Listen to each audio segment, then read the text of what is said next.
जय हिंद दोस्तों, नमस्कार। कैसे हैं आप सब? उम्मीद है एकदम शानदार, लाजवाब, ज़बरदस्त, बेहतरीन, जिंदाबाद होंगे और बड़े ही शानदार, प्यारे, खूबसूरत से अंदाज में आप सभी लोग अपनी तैयारी में जुटे हुए होंगे। आशा करता हूं बहुत अच्छे से आप सभी अपना रिवीजन कर रहे होंगे और एक बेहतर अंदाज में आपकी तैयारी मजबूत बनती हुई चल रही होगी। एक तैयार सिलेक्शन सफलता ये मानिए कि एक चेन है जो बहुत सारी कड़ियों से मिलकर बनी है, और जब तक किसी चेन की हर एक कड़ी बराबर मजबूत नहीं होगी तब तक वो चेन पूरी मजबूत नहीं मानी जाएगी। एक कड़ी कोई एक भी कमजोर है तो उस चेन बिल्कुल, चाहे सारी कड़ी बहुत भी मजबूत हो, फिर भी कोई अर्थ इस बात का नहीं होगा, क्योंकि ये चेन वहीं से टूटेगी। तो सफलता भी बहुत सारी कड़ियों से मिलकर बनती है, स्पेशली सरकारी नौकरी में, और उसकी कड़ियाँ वही हैं कुछ जो आप सभी जानते हैं कि अच्छे से पढ़ना है, सारे कॉन्सेप्ट रिवीजन करना है, प्रैक्टिस करनी है, मॉक टेस्ट लगाने हैं, अपनी गलतियों को सुधारते रहना है, यही बस एक क्रम आगे हमें करते रहना है। मैंने बहुत सारे भाई बहनों को देखा है कि वो सोर्सेज के चक्कर में ज़्यादा पढ़ते हैं। जब आप तैयारी में होते हैं तो आप सोर्सेज के चक्कर में ज़्यादा पढ़ते हैं। चलो मैं पहले आज का क्वेश्चन लिख देता हूँ, फिर मैं आपसे बातचीत कर लूँगा। तो आज का क्वेश्चन कल की क्लास से है, और कल हमने बात की थी ओम के नियम की। आप मुझे ये बताइए,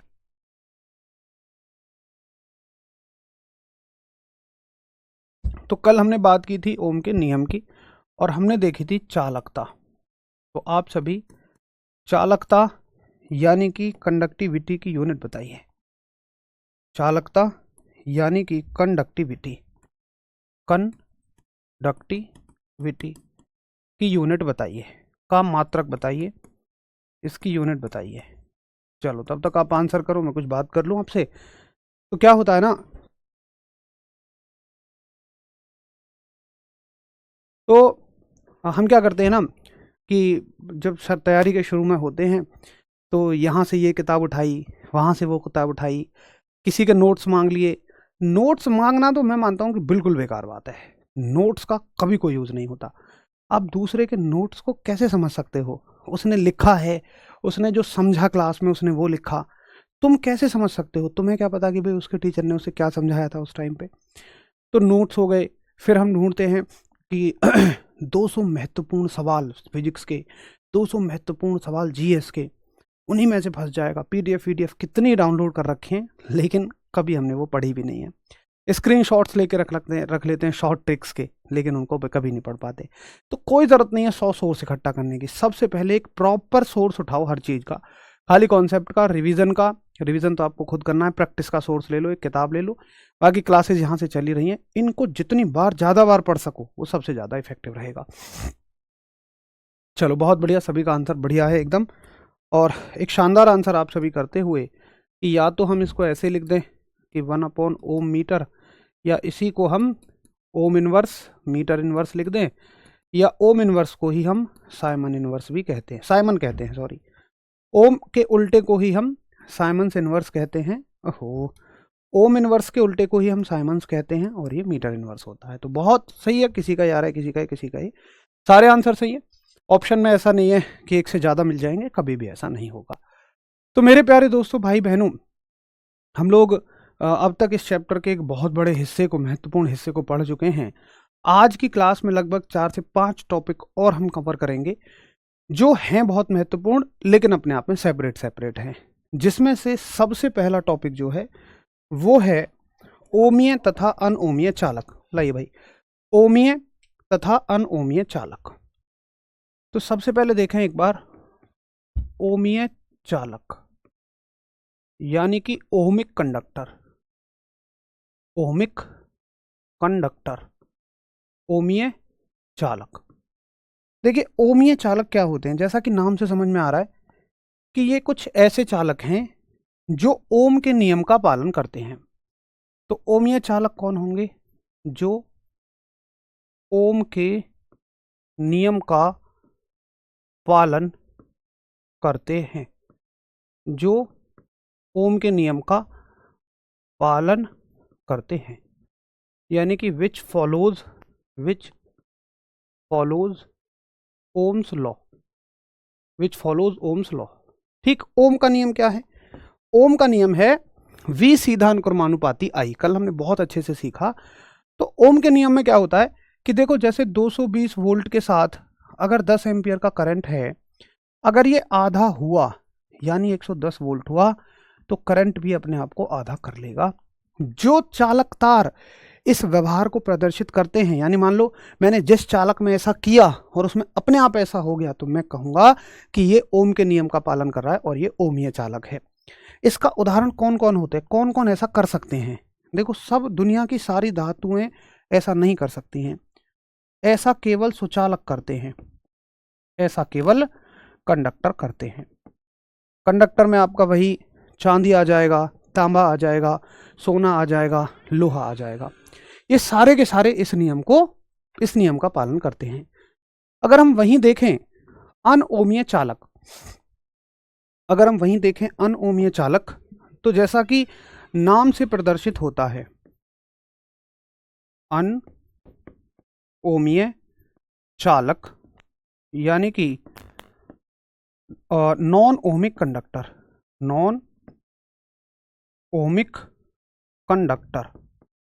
तो नॉन ओमिक कंडक्टर क्या होते हैं कि जो ओम के नियम का पालन नहीं करते। बस डेफिनेशन बनाएंगे कि ओम के नियम का पालन नहीं करते हैं। काम कर लेते, ओम के नियम का पालन नहीं करते हैं। तो आप लिखेंगे कि दैट या विच अच्छा रहेगा, विच डजंट फॉलो, यानी कि जो कि, विच डजंट फॉलोज ओम्स लॉ। तो अब आप समझ ही गए होंगे कि यार ओम्स लॉ में फॉलो कराने से क्या मतलब है उसका। इसका क्या एग्जाम्पल हो सकते हैं? देखो, जितने सारे कुचालक हो गए, यानी कि आपके इंसुलेटर हो गए, जितने भी इंसुलेटर हो गए, या जितने भी आपके अर्धचालक हो गए। अर्धचालक शायद आप सभी जानते हो कि जो आधे अधूरे चालक होते हैं। इसमें कौन आता है आपका? आधे अधूरे चालक में आपका आता है जैसे कि भाई सिलिकॉन और जर्मेनियम। दो पदार्थ अर्धचालक में सबसे ज्यादा पूछे जाते हैं, सिलिकॉन और जर्मेनियम। अच्छा, हिंदी में भी सिलिकॉन को तो सिलिकॉन ही कहेंगे और जर्मेनियम को भी जर्मेनियम। कुचालक तो बहुत सारे हैं यार, प्लास्टिक हो गया, आपका मिट्टी हो गया, मोम हो गया, ढेरों कुचालक भरे पड़े हैं। साथ ही इसका उदाहरण, चलो यही काफी है, ठीक है। तो ये हो गए ओमीय चालक और नॉन ओमीय चालक। अब सुनो, ये बहुत आसान सी बात थी, बहुत आसान सी बात। अच्छी बात क्या है कि ओम के नियम क्या है भाई, ये इस बात का मतलब क्या है? इस बात का मतलब है कि V सीधा अनुक्रमानुपाती है I के, ठीक। अच्छा, अच्छी बात इसमें यह बनेगी अगर तुम इसके ग्राफ को समझना सीख जाओ। ग्राफ हमने अच्छे से पढ़े थे, हमने देखा था कि ग्राफ होता है दो चीजों की एक साथ स्टडी करना, दो पैरामीटर्स का एक साथ अध्ययन करना। जैसे यहां V है, यहां I है, तो सीधे अनुक्रमानुपाती का मतलब क्या है? एक सीधी लाइन। ये हमने पहले भी पढ़ा था।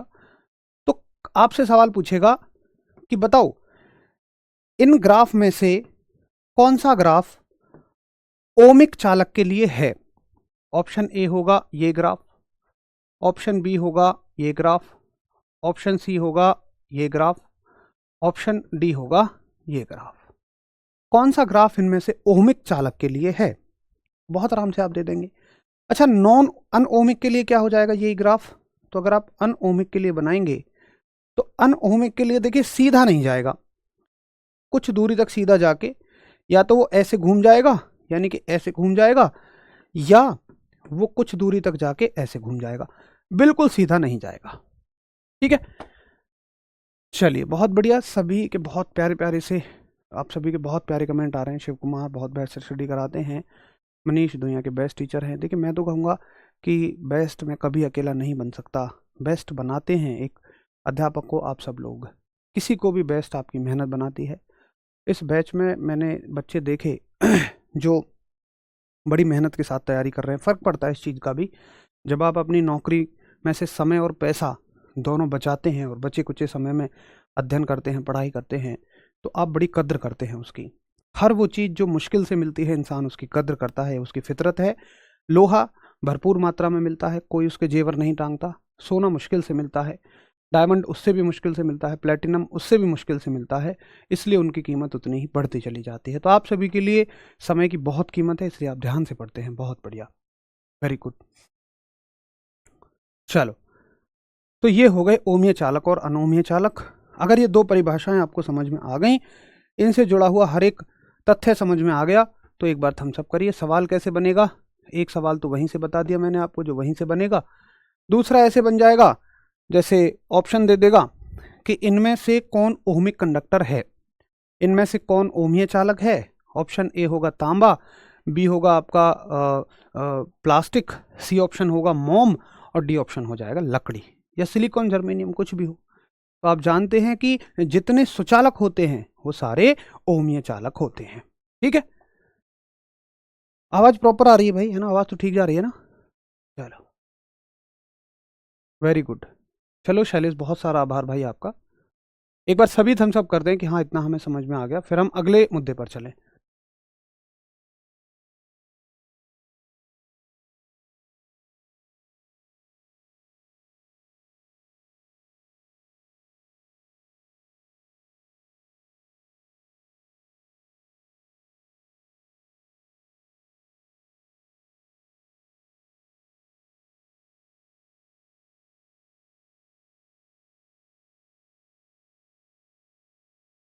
कौन सा ऑप्शन सही है? अरे यार, इतना करने के बाद भी ये पूछ रहे हो कौन सा ऑप्शन सही है? अबे भाई साहब, ओमीय चालक के लिए ये सही हो जाएगा, टक्क से लगाओगे। ठीक, चलो अब चलें अगले मुद्दे पे।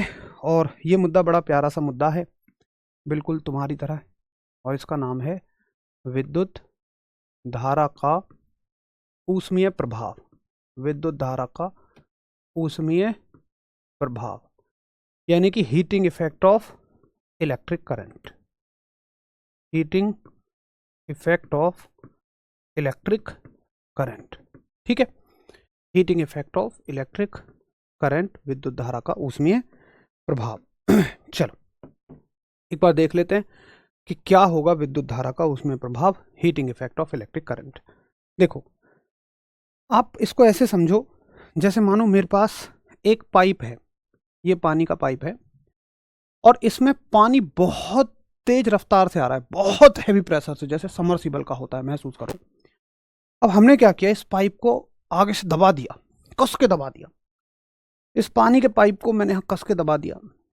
अब देखो यहां से बंद हो गया, बिल्कुल पानी आए जा रहा, आए जा रहा है। क्या होगा यार, पानी को तो निकलने के लिए जगह चाहिए, तो पानी क्या करेगा, इस पाइप को फाड़ देगा और साइडों में से बहकर निकल जाएगा ऐसे करके। अब बस आ जाओ, इस पानी के पाइप को कहो तार, या सुचालक कहो कोई भी, ठीक है, कोई भी सुचालक तार कह दो, चाहे कॉपर है, वो सॉरी कुचालक, कुचालक सॉरी, आप इसको कहो कुचालक। तो मुझे आप ये बताओ, कुचालक का मतलब इंसुलेटर, और इंसुलेटर का मतलब हो गया, शायद इंसुलेटर का ये मतलब है दूसरी भाषा में कि इसका प्रतिरोध बहुत ज़्यादा है। क्या मैं सही कह रहा हूँ? इंसुलेटर का रेजिस्टेंस बहुत ज़्यादा होता है, ये धारा के मार्ग में बहुत रुकावट डालते हैं। इसका प्रतिरोध हो गया बहुत ही ज़्यादा, ये धारा के मार्ग में बहुत रुकावट डालते हैं। ये जो पानी आ रहा है इसको समझो तुम इलेक्ट्रॉन, कि ये इलेक्ट्रॉन आ रहे हैं। अब सुनो क्या होगा, इलेक्ट्रॉन की सप्लाई पीछे से झमाझम हो रही है, इलेक्ट्रॉन की सप्लाई पीछे से झमाझम हो रही है, लेकिन ये कुचालक इंसुलेटर प्रतिरोध ज़्यादा होने की वजह से रुकावट डाल रहा है।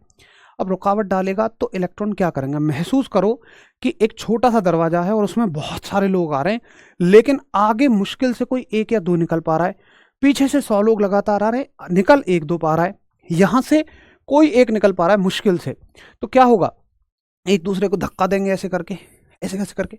और सोचो ये दो इलेक्ट्रॉन है, तुम ना अपने हाथ को ही ऐसे 100 बार रगड़ के देखो, बहुत तेज प्रेशर लगा के, बहुत तेज ताकत लगा के, खुद देखो हीट डेवलप हो जाएगी, ऊर्जा डेवलप हो जाएगी, ऊष्मा। आप अपने हाथ को ऐसे करते रहो तो कम ऊष्मा डेवलप होगी, कम ऊष्मा बनेगी, लेकिन अगर तुम अपने हाथ को ताकत लगा के घिसोगे तो ज्यादा बनेगी। क्यों?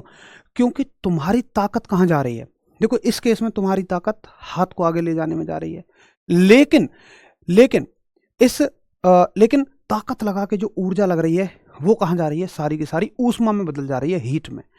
तो ऐसे ही इलेक्ट्रॉन्स को जो पीछे से ऊर्जा मिल रही है जो बैटरी इसको दे रही होगी, बैटरी से अटैच है तभी तो भग रहा है, या बिजली से अटैच है, तो जो ऊर्जा बैटरी या बिजली इसको दे रही है वो सारी की सारी कहाँ जा रही है, ऊष्मा में चली जा रही है, सारी की सारी हीट में बदल रही है। यानी कि मैं ये कह दूं कि पीछे से आने वाले विद्युत धारा को, भाई इलेक्ट्रॉनों का बहाव क्या होता है, विद्युत धारा, तो पीछे से आने वाले समस्त विद्युत धारा को या एक उसके बड़े हिस्से को, बहुत बड़े हिस्से को, मान लो 100 में से कोई एक इलेक्ट्रॉन चला भी गया, 99% तो हीट में बदल गए, आने वाली पीछे से आने वाली समस्त विद्युत धारा को हम ऊष्मा में बदल लेते हैं अगर किसी तार का प्रतिरोध बहुत ज्यादा है, अगर किसी वायर का रेजिस्टेंस बहुत ज्यादा है। बताओ क्या आपको ये बात समझ में आ गई?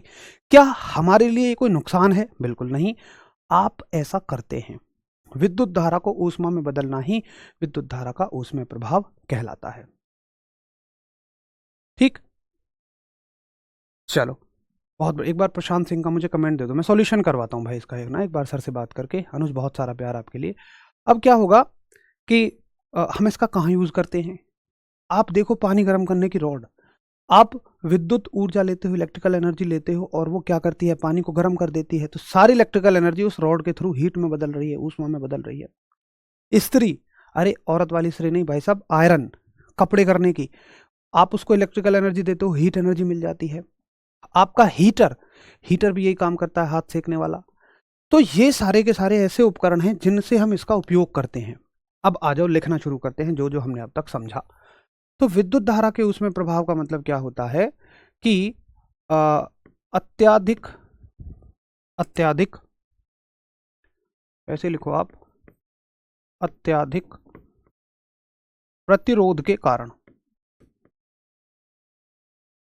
अत्याधिक प्रतिरोध के कारण विद्युत धारा, विद्युत धारा ऊष्मा में बदल जाती है, विद्युत धारा ऊष्मा में बदल जाती है। यानी कि due to high resistance, due to high resistance current, current changes, या कन्वर्ट्स लिखो, चेंजेस नहीं, कन्वर्ट्स अच्छा वर्ड लगेगा, कन्वर्ट्स इनटू हीट एनर्जी। ठीक है, इसको ही हम विद्युत धारा का उसमें प्रभाव कहते हैं। चलो बड़ी अच्छी बात। अब एक बच्चा पूछता है कि भैया ऐसा है कि देखो अगर हमें इसका कोई इस्तेमाल करना है तो हमें यह पता होना चाहिए कि भाई कितनी धारा देने पे कितनी ऊष्मा बनेगी। ऐसा थोड़ी है कि तुम्हें पता ही नहीं है, बस तुमने बिजली के बोर्ड से लगा दिया और वो पानी की जो रॉड है झमाझम ऊष्मा बताई जा रही है। भाई साहब उसने पानी को खौला दिया, बाल्टी को पिघला दिया। स्त्री में, इलेक्ट्रिक आयरन में इतनी ऊष्मा उत्पन्न हो गई कि भाई साहब उसने तो उसी को जला दिया, कपड़े को ही जला दिया। ऐसा थोड़ी है, हमें इसको कंट्रोल करना पड़ेगा। तो इसको कंट्रोल करने के लिए एक साइंटिस्ट सामने आए जिनका नाम है जूल, जिनके नाम पे ऊष्मा, ऊर्जा, कार्य और बलागुण सबके मात्रक हैं, सबकी यूनिट्स हैं।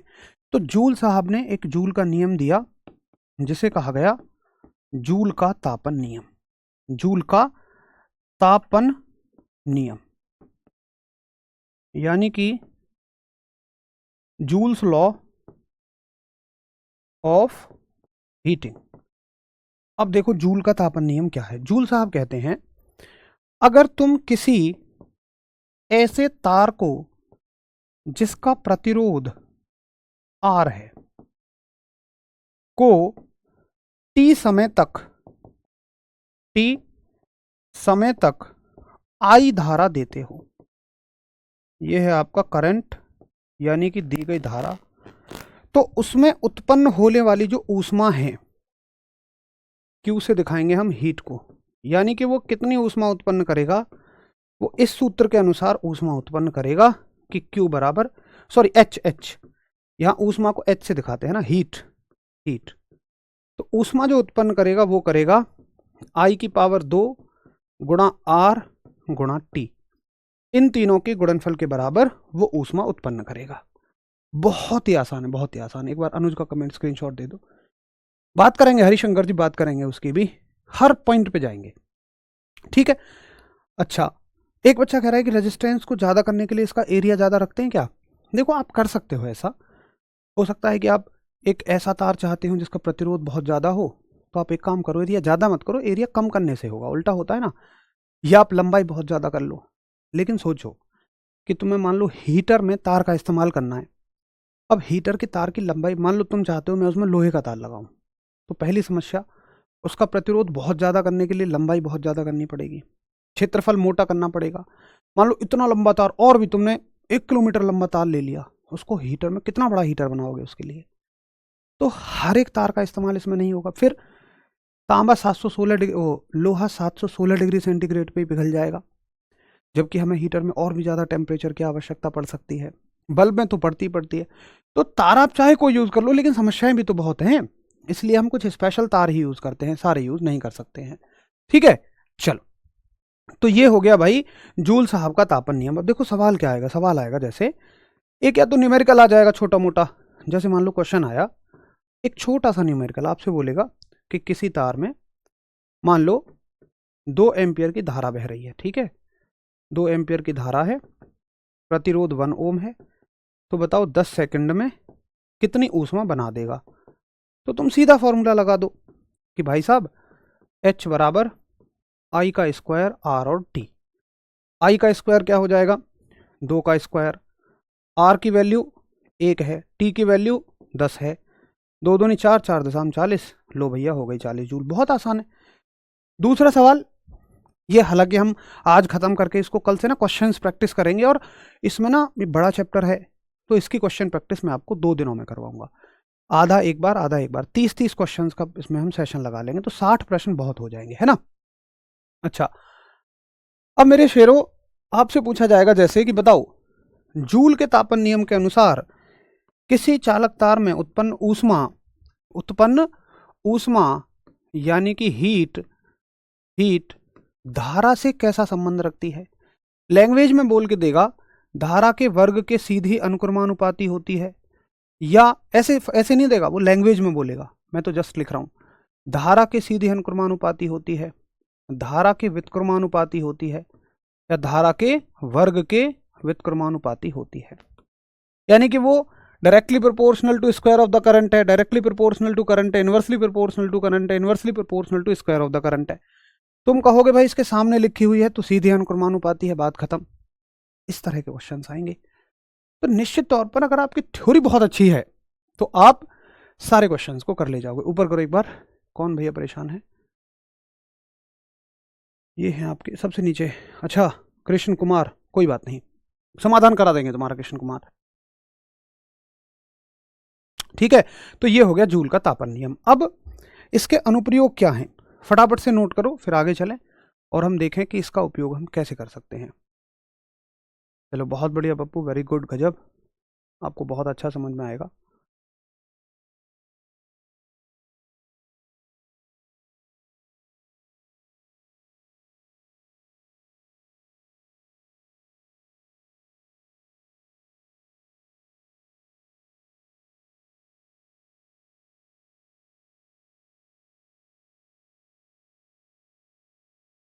भाई नीरज, प्रश्न 2 दिनों में अच्छे से करवाएंगे, है ना, इसलिए मैं शॉर्ट में कर देता हूँ यहाँ ताकि समय बचे, क्योंकि प्रश्नों के लिए अलग से एक सेशन लगाता हूँ मैं, फिर प्रश्न यहाँ भी लिखूँ वहाँ भी लिखूँ तो बहुत समय लगेगा ऐसे तो।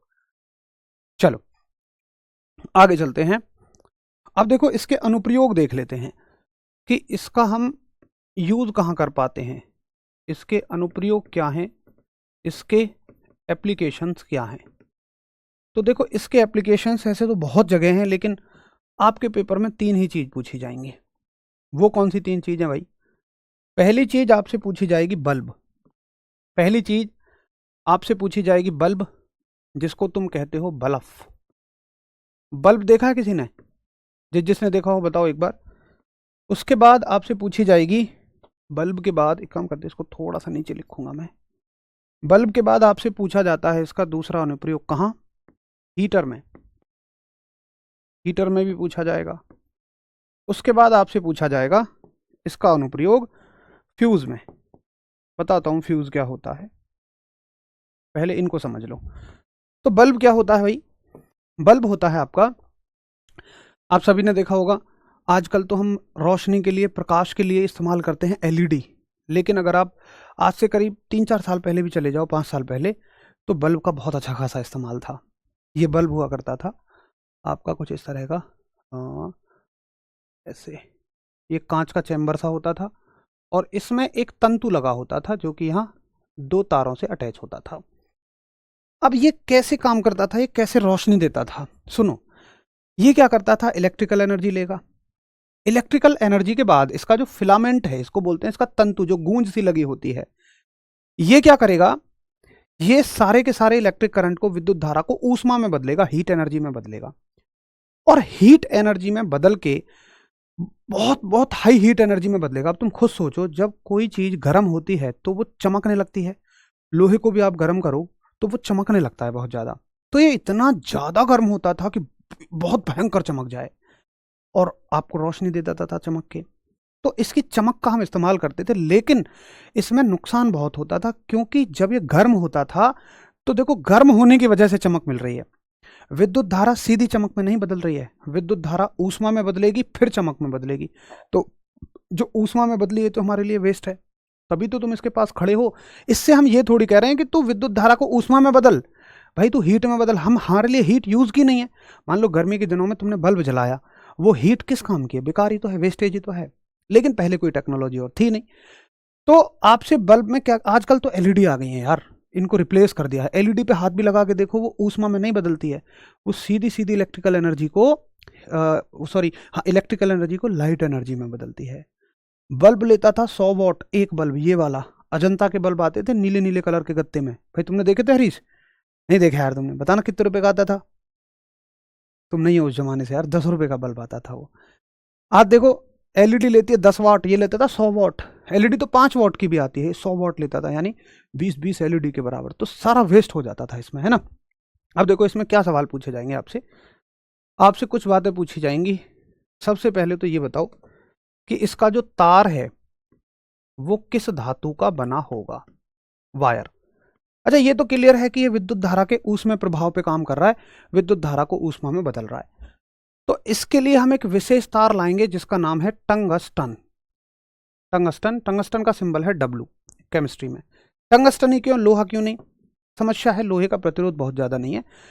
टंगस्टन का इतने से का इतना हैवी प्रतिरोध होता है कि देखो कितनी सारी ऊष्मा बदल देता है। हो सकता है लोहे का इतने का भी ना हो, उसकी लंबाई बहुत ज्यादा लेनी पड़ेगी। दूसरी समस्या, बल्ब में जो टेम्परेचर बनता है ना, बल्ब में जो तापमान बनता है वो 2500 3 हजार डिग्री सेंटीग्रेड बनता है। लोहा तो पिघल के गल जाएगा, टंगस्टन 3750 डिग्री सेंटीग्रेड तक भी नहीं पिघलता। 3750 डिग्री सेंटीग्रेड तक भी नहीं पिघलता है। तो हमें 2 चीजें पूछेगा टंगस्टन में।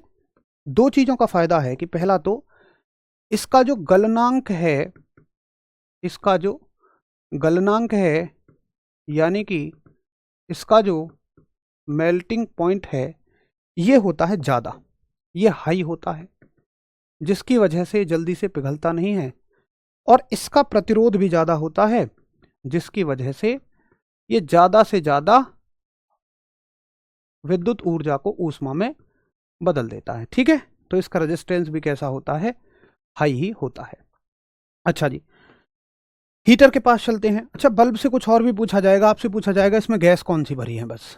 हालांकि ये फिजिक्स का सवाल नहीं है, बट फिर भी फिजिक्स में पूछेगा केमिस्ट्री के सवाल को। तो इसमें गैस भरी होती हैं, अक्रिय गैस होती हैं, इनर्ट गैस, जो किसी से क्रिया ना करें, इनर्ट गैस, लिख लो इसको यहीं। और वो कौन सी होती हैं भाई, आपकी आर्गन, ताकि वो इसमें उपस्थित ऑक्सीजन से क्रिया करके इसके फिलामेंट को तोड़ ना दे। तो कौन सी भरी होती है, आर्गन। ठीक, आपने देखा होगा कभी कभी ये धुंधला भी पड़ जाता है, तो धुंधला पड़ने से बचाने के लिए इसमें नाइट्रोजन भी भरी होती है। ठीक है, ये एक्स्ट्रा सवाल है। आगे चलो, आगे देखेंगे आप, आगे देखो आप, देखिए अब चलो हीटर के पास। हीटर, हीटर क्या करता है कि ये भी आने वाली इलेक्ट्रिकल एनर्जी को हीट एनर्जी में कन्वर्ट करता है, लेकिन हीटर में हम दूसरा तार लगाते हैं। आपने देखा होगा वो जो गोल गोल हीटर है, हीटर का तार बना होता है नाइक्रोम का। ठीक है, नाइक्रोम का। नाइक्रोम का प्रतिरोध बताओ हमें, उच्च रखना है, बिल्कुल रखना है भाई, उच्च होना चाहिए, तभी तो ज्यादा से ज्यादा को बदलेगा। क्या आप चाहोगे कि ये जल्दी से जल्दी पिघल जाए? आप नहीं चाहोगे, तो ज़्यादा ही प्रतिरोध होना चाहिए और ज़्यादा ही इसका ज़्यादा ही प्रतिरोध होना चाहिए, ज़्यादा ही गलनांक होना चाहिए। ठीक है जी। तो एक बार इतना बताएंगे कि आपको मेरी बात समझ में आ गई है, सभी थम्स अप करिए कि हाँ भैया हमें आपकी बात बहुत अच्छे से समझ में आ गई है। फिर मैं फ्यूज़ पे चलूँ, आपको फ्यूज़ क्या होता है।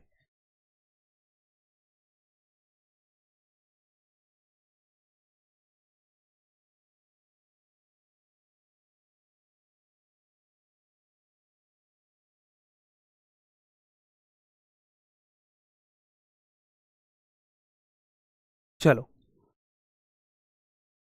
ऊपर कमेंट दिखाना एक बार, क्या बोल रहे हैं, ऊपर दिखाओ।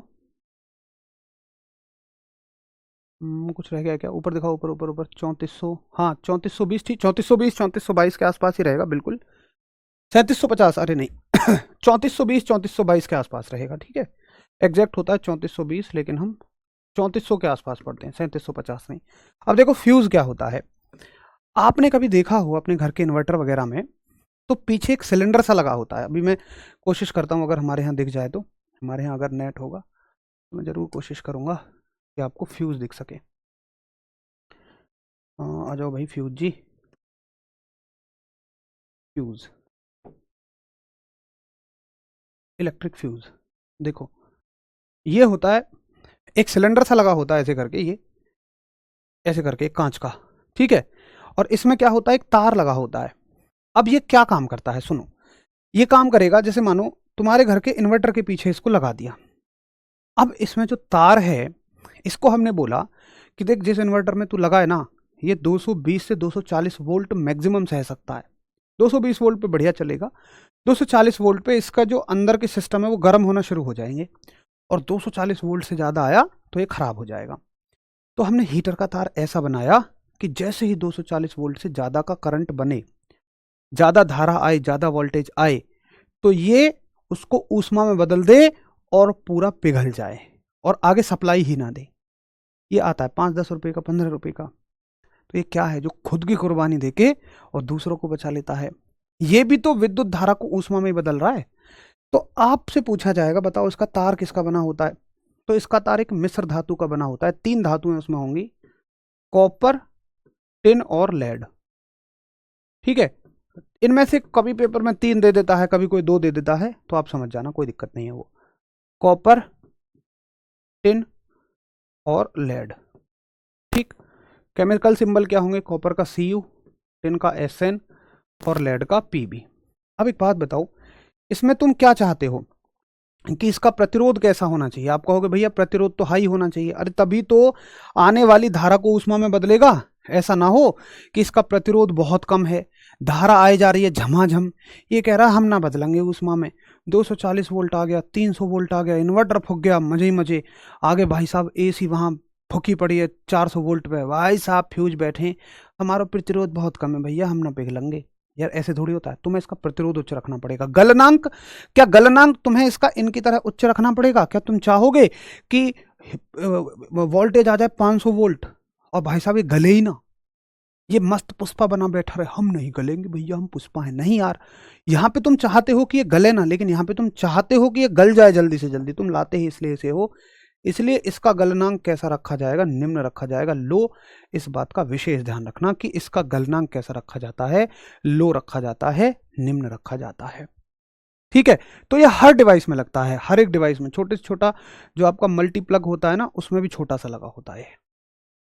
तो आशा करूंगा कि आप मेरी बात को समझ गए होंगे कि इनसे क्या क्या बिंदु आपके पूछे जाते हैं।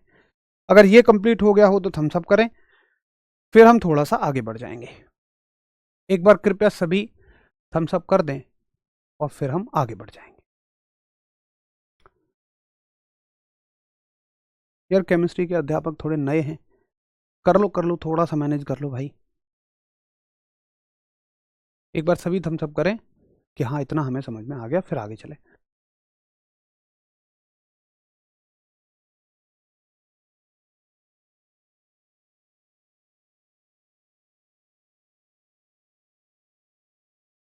चलिए, इसमें कोई गैस नहीं होती, बस गैस बल्ब में होती है, बाकी किसी में कोई गैस नहीं, ठीक है। चलिए वेरी गुड। अब चलते हैं आज के तीसरे टॉपिक पर। 2 अच्छे टॉपिक कवर कर लिए, अब तीसरे टॉपिक पर चलते हैं। और ये टॉपिक है प्रतिरोधों का संयोजन,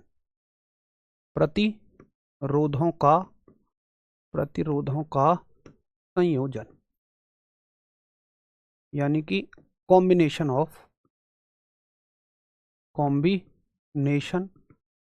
ऑफ रेजिस्टेंस, प्रतिरोधों का संयोजन। देखिए रेजिस्टेंस का कॉम्बिनेशन कैसे होता है, पहले तो ये समझो कि रेजिस्टेंस क्या है। रेजिस्टेंस होते हैं, एक तो हर एक तार का या किसी भी कंडक्टर का, किसी भी चालक का अपना प्रतिरोध होता है। तुम कोई भी चीज उठा के देखो, जैसे बल्ब है, बल्ब भी तारों से मिलकर बना हुआ है। अगर आप एक पूरे घर में फैली हुई वायरिंग को देखें तो वो एक परिपथ कहलाता है, सर्किट कहलाता है। सर्किट का मतलब क्या है, जिसमें बोर्ड भी हैं, जिसमें पंखा भी है, एक बोर्ड से अलग अलग पंखे को सप्लाई जा रही है, बोर्ड को भी सप्लाई कहीं बाहर से मिल रही है, तो इस तरह को हम परिपथ कहते हैं। अब उसमें देखो तार जो हैं, तार हैं, उनका अपना प्रतिरोध है, रेजिस्टेंस है। आप देखो पंखा जो है उसमें भी तार लगा हुआ है, उसका अपना रेजिस्टेंस है। बल्ब है, बल्ब का तार है, उसका अपना रेजिस्टेंस है। हर चीज का अपना एक रेजिस्टेंस है, हर चीज का अपना एक प्रतिरोध है, ठीक है। लेकिन अगर मुझे प्रतिरोध की आवश्यकता है, भाई प्रतिरोध की आवश्यकता बहुत सारी जगह पे है। यहां हमने देखा कि विद्युत धारा को ऊष्मा में बदलने के लिए है, कहीं मुझे धारा को बढ़ाने के लिए भी प्रतिरोध की आवश्यकता होती है, कहीं मुझे धारा को घटाने के लिए भी प्रतिरोध की आवश्यकता होती है। तो वहां पर मैं क्या करूंगा, जैसे मान लो एक छोटा सा मेरा फोन है, ठीक है, छोटा सा फोन है, या आप उसमें देख सकते हैं बहुत आराम से जो चार्जर होते हैं, चार्जर की प्लेट में मुझे प्रतिरोध चाहिए ज्यादा या कम, तो मैं क्या करूं, क्या मैं बड़े बड़े तार लगाऊं, क्या मैं उसमें बल्ब ला के रखूं, क्या मैं उसमें हीटर ला के रखूं? नहीं यार, ऐसा तो नहीं कर सकता मैं। तो मैंने अलग से प्रतिरोध बनाए। एक तो होता है प्रतिरोध किसी वस्तु में छिपा हुआ गुण, जैसे मान लो बुराई है, तो एक अच्छे आदमी के अंदर भी हल्की फुल्की बुराई होती है, लेकिन हल्की फुल्की। लेकिन एक स्पेशल जो आदमी बुराई के लिए ही बना है, उसके अंदर तो 100% बुराई होगी। तो प्रतिरोध सब में भी होता है, सभी में होता है, और स्पेशल भी बनाए जाते हैं। तो पहले स्पेशल प्रतिरोध देखो कहाँ होते हैं, क्या होते हैं। आप सभी बस ऐसे रटते रहते हो, लेकिन आज आप समझोगे कि क्या होते हैं रजिस्टर्स। प्रतिरोध हम बनाते हैं इलेक्ट्रिकल रजिस्टर, और तुम देखते ही पहचान जाओगे। यही तो बात है कि तुम देखते डेली हो, लेकिन पढ़ने में कभी नहीं देखते हो, फिर उसको रटते हो। रटेंगे क्यों, बताओ। तुमने बिजली के बोर्ड में, किसी भी बोर्ड में, किसी तरह के मदर बोर्ड में, जैसे फोन का हो गया, चार्जर का हो गया, एलईडी का हो गया, ये लगे देखे हैं तुमने? देखे हैं भाई हरीश, ये लगे देखे हैं? कहीं लगे देखे होंगे, गोल गोल से इन पर रंग वंग बने होते हैं। तो इन्हीं को बोलते हैं हम प्रतिरोध, और इनको हम स्पेशली लगाते हैं। ये बात तो समझ में आ गई कि हम इसको लगाते हैं। क्यों लगाते हैं? कहीं हमें धारा का मान घटाना होता है और कहीं हमें धारा का मान बढ़ाना होता है, ठीक है। अच्छा जी, अब ये देखो कि हम प्रतिरोधों को जोड़ के कैसे धारा का मान घटा सकते हैं, कैसे धारा का मान बढ़ा सकते हैं। देखो एक बात मुझे पता है, I बराबर है V/R, ठीक। यानी कि प्रतिरोध से मैं धारा को बदल सकता हूं। अगर मैं प्रतिरोध के मान को बदलूं, वैल्यू को बदलूं, तो धारा का मान बदल जाएगा। अच्छा सुनो, तुम सोचोगे यार कहाँ धारा बढ़ानी है, कहाँ घटानी है। देखो 220 वोल्ट तुम्हारे घर में सप्लाई आ रही है, तुम्हारा चार्जर कितने वोल्ट पे चल रहा है? अभी चार्जर हो ना पास में, देख लो, उस पर शायद लिखा होगा मेरे हिसाब से 5 वोल्ट तक, या आजकल 5 वोल्ट पे इतना ही लगभग चार्जर होता है, 5 वोल्ट 10 वोल्ट। तो 220 वोल्ट को 10 वोल्ट या 5 वोल्ट में बदलना है। और आप वॉशिंग मशीन देखें तो वो 220 की जगह 240 पे चल रही है, तो वहाँ बढ़ाना है। धारा को भी हमें बढ़ाना है। धारा देखो, जैसे मान लो पीछे से आ रही है 5 एम्पियर, तो तुम्हारा जो चार्जर है वो 0.8 एम्पियर पे चलेगा, और हो सकता है कि वॉशिंग मशीन को 5 की जगह 10 एम्पियर चाहिए। तो घटाना भी पड़ता है और बढ़ाना भी पड़ता है, ठीक है। अब देखो सीधी सी बात है कि यार अगर मैं चाहता हूं करंट कहीं बढ़ जाए तो रेजिस्टेंस को घटा दूंगा, अगर मैं चाहता हूं करंट कहीं घट जाए तो इसको मैं बढ़ा दूंगा, ठीक है। कुल मिला के मैं ये सीखूंगा अब कि मैं इसको कैसे घटा बढ़ा सकता हूं। मान लो मेरे पास 2 प्रतिरोध हैं, ठीक। मान लो मेरे पास 2 प्रतिरोध हैं, एक 5 ओम का है और एक 10 ओम का है। मैं चाहता हूं एक बार इनको जोड़ूं और इनका जो उत्तर है वो बढ़ जाए। तो मैं कैसे जोड़ना पसंद करूंगा? अगर मैं चाहता हूं कि आर का मान बढ़ जाए तो मैं क्या करूंगा, इन दोनों को डायरेक्ट जोड़ दूंगा ताकि आंसर 15 ओम आ जाए। पहले मैथमेटिकली समझो, ठीक है। अच्छा, डायरेक्ट जोड़ने का मतलब क्या होता है? देखो डायरेक्ट जोड़ने का मतलब होता है, इसको यहां लिखो, डायरेक्ट जोड़ने, चलो पहले वैल्यू वाइज देख लो। डायरेक्ट जोड़ने का ये मतलब होता है, अब आप खुद देखो ना कि एक 5 है एक 10 है, और जो जुड़ के उत्तर आ रहा है मैं चाहता हूं इनकी वैल्यू सीधी ऐड हो जाए मैथ में। जुड़ के जो उत्तर आ रहा है वो क्या है भाई साहब, वो इनकी वैल्यू से भी ज़्यादा है। जो जुड़ के उत्तर आ रहा है वो इनकी वैल्यू से भी ज़्यादा है, तो फायदा हो गया, हमें बढ़ गया। आगे आप देखो कि अगर मुझे ये घटाना है, अगर मुझे इसको डिक्रीज करना है, तो मैं क्या करूँगा, मैं क्या करूँ कि आप ऐसे जोड़ो 1/5, उल्टा जोड़ो इन्हें 1/10। वो मैं बताऊंगा, अभी समझ लो कि दो वैल्यूज से मैं कैसे कम और ज़्यादा कर सकता हूँ, बस इतना समझो। ये कितना हो जाएगा, 10×5 = 50। या एलसीएम तुम ऐसे लेते हो कि भाई इसका एलसीएम हम तो 10 लेंगे, ऐसे कर लो जैसे तुम्हें अच्छा लगता हो। 5 से 2 बार, 10 से 1 बार, कितना हो जाएगा, 3/10। ये उल्टा कर रहे हैं ना, तो यहाँ हमें उल्टा करना होता है 10/3, ये लगभग आ जाएगा 3.33।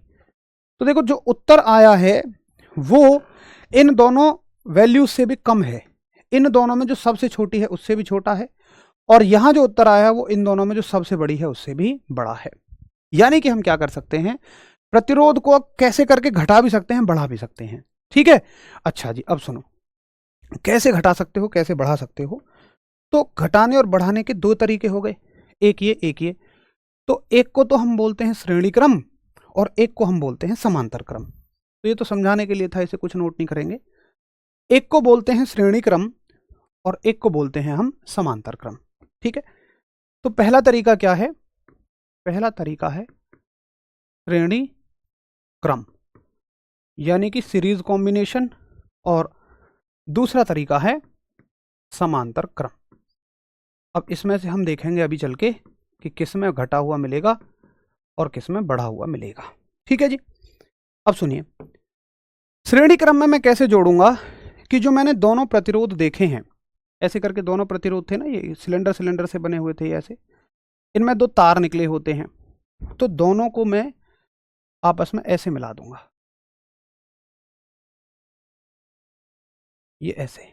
ठीक है, तो इनके एक एक तार को तो मैंने यहां मिला दिया, और इसके एक तार को मैंने बैटरी से जोड़ा, जैसे शेल होता है ना उसका एक सिरा ये है, बैटरी में भी एक सिरा ये है, ऐसे करके जोड़ दिया। ठीक है, तो ये होता है सीरीज कनेक्शन श्रेणी क्रम। मुझे नहीं पता इनमें से कौन से में घटेगा कौन से में बढ़ेगा, वो कैलकुलेट करके देखेंगे, बट अभी जोड़ना सीखो। अच्छा, तुम हमेशा क्या पढ़ते हो पता है, तुम हमेशा ये पढ़ते हो, ऐसा नहीं पढ़ते हो, तुम लोग पढ़ते हो इसकी जगह पे एक निशान।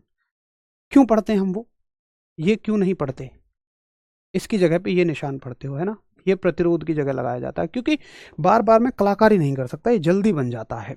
तो मैंने इसके लिए एक छोटा सा कॉम्बिनेशन बना लिया। हर वर्ड को बहुत ध्यान से समझो, मुझे पता है, तुम्हें पता है कि R1 + R2 को सीरीज कहते हैं, 1/R को पैरेलल कहते हैं, लेकिन ऐसे कभी तुम्हें समझ नहीं आया होगा, और वादा करता हूं अभी तो और बहुत सारी बातें निकलेंगी इसमें से जो कि तुम्हारे क्वेश्चंस को ऐसे सॉल्व कराएंगे। केवल 1/R से एक सवाल सही हो सकता है, क्या इससे एक ही सवाल बनेगा, नहीं, इससे 20 सवाल बन जाएंगे यहाँ खड़े खड़े ही, लेकिन आपको समझने पड़ेंगे हर एक चीज को। ठीक है, तो ये हो गया आपका श्रेणी क्रम। समांतर क्रम में कैसे जोड़ूंगा मैं कि दो प्रतिरोध लूंगा, देखिए ये एक प्रतिरोध है, एक प्रतिरोध तो ये है, और एक प्रतिरोध ये है। मैं क्या करूंगा, इनके दोनों सिरों को आपस में जोड़ूंगा, ये दोनों सिरे यहां आपस में जोड़े, ये दोनों सिरे यहां आपस में जोड़े, और इन दोनों सिरों में से बैटरी लगाऊंगा ऐसे करके, एक को प्लस से जोड़ दूंगा और एक को बैटरी के माइनस सिरे से। प्लस बड़ा सिरा होता है, माइनस छोटा सिरा। ठीक है, अच्छा जी, अब सुनिए, मैंने माना ये हो गया समांतर क्रम, ये हो गया श्रेणी क्रम। मैंने माना इसकी क्षमता है कुछ R1, कुछ ओम का होगा, जैसे 5, 10 जो मान लो, इसकी क्षमता भी कुछ ऐसे ही है, ये R1 है और ये R2 है, ये लगा दी बैटरी। अब सुनो यहां से आगे की कहानी, अगर तुमने ये समझ ली तो सारे कॉन्सेप्ट और सारे के सारे सवाल ऐसे बनेंगे। क्या कि बैटरी से निकलेगा वोल्टेज और करंट। भाई बैटरी की कुछ क्षमता है, कुछ वोल्टेज निकालने की, कुछ करंट निकालने की, कुछ धारा निकालने की। तो बस एक बात याद रखेंगे कि जो बैटरी से वोल्टेज और करंट चलेगा, मान लो V वोल्टेज I करंट, कुछ भी हो सकता है, उसमें से समांतर क्रम में जब धारा यहां पहुंचेगी तो वो दो हिस्सों में बट जाएगी, वो दो हिस्सों में बट जाएगी, यानी कि एक हिस्से को I1 कह दो, एक हिस्से को I2। यानी कि आप इतना याद रखो, समांतर क्रम में धारा बट जाती है, बस बस इतना याद रखो। धारा और वोल्टेज दो चीज हैं, समांतर क्रम में धारा बढ़ जाती है, धारा के अलावा दूसरी चीज कौन है? वोल्टेज। वोल्टेज कभी नहीं बढ़ता, यानी कि वोल्टेज अगर V चलेगा ना यहां से तो वो नहीं बटेगा, इसको भी V मिलेगा और इसको भी V मिलेगा। यानी 12 वोल्ट की बैटरी है तो इसको भी 12, इसको भी 12 है। लेकिन अगर मान लो करंट चला 10 एम्पियर, तो इसको अगर ये बहुत ज़्यादा है, देखो I का R के साथ उल्टा संबंध है ना, तो अगर ये बहुत ज़्यादा है तो इसको कम मिलेगा, ये कम है तो ये ज़्यादा मिलेगा। हो सकता है ये बहुत ज़्यादा है तो इसको कम मिले, मान लो 10 में से 2 इसको मिल जाए, 8 इसको मिल जाए, वो तो उसकी क्षमता अनुसार है, वो हम बाकी बाद में देखेंगे। लेकिन इतना समझो अभी कि ये समझ में आ रहा है।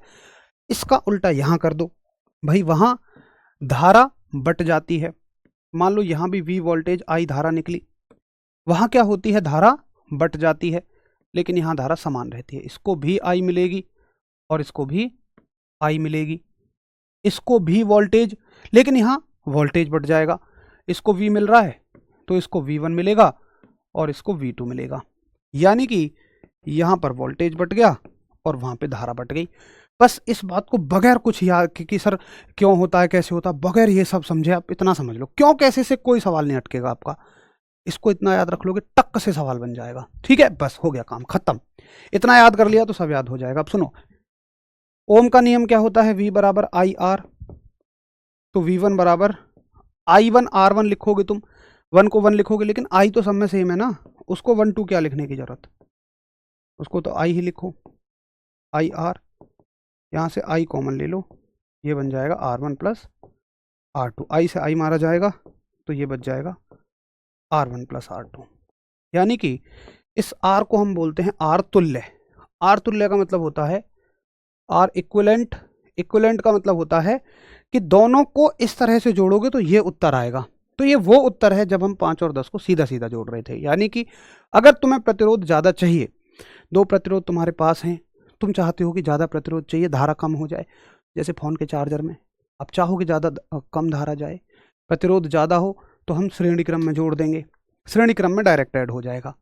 आगे देखो आप, यहाँ देखो आप, यहाँ क्या होगा? ओम का नियम V बटे R, यहाँ देखो V1 बटे R1, लेकिन 1 2 क्यों करोगे? V तो सब में V है, तो V बटे R1 और ये हो गया आपका V बटे R2।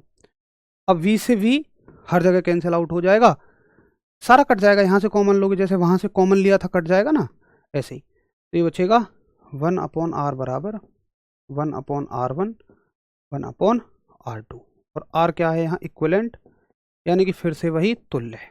ठीक है, तो ये कौन सा तरीका है? ये वो तरीका है जहां पर रेजिस्टेंस कम आ रहा था, जहां पर हमें कम चाहिए तो हम इस तरीके से जोड़ते हैं। देखो मैथमेटिकली आपको आता है, मैं तो संख्याएं दे दूं उनको आप जोड़ लोगे, लेकिन तुम्हें कभी ये नहीं समझ आया होगा कि फिजिकली कैसे देखते हैं। अच्छा, तुम समझ जाओगे, ऐसे जुड़े हुए हैं तो तुम बगैर कैलकुलेशन के बता दोगे इसका रेजिस्टेंस कम आएगा यानी यहाँ धारा ज़्यादा चाहिए, इसका रेजिस्टेंस ज़्यादा आएगा यानी यहाँ धारा कम जाएगी।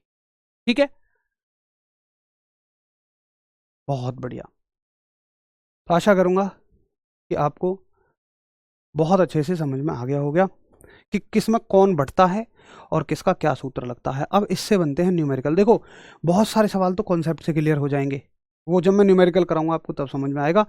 बाकी न्यूमेरिकल जो मैं कराऊंगा इसके वो करा दूंगा आपको जब हम न्यूमेरिकल वाली क्लास करेंगे, मतलब क्वेश्चंस वाली क्लास करेंगे।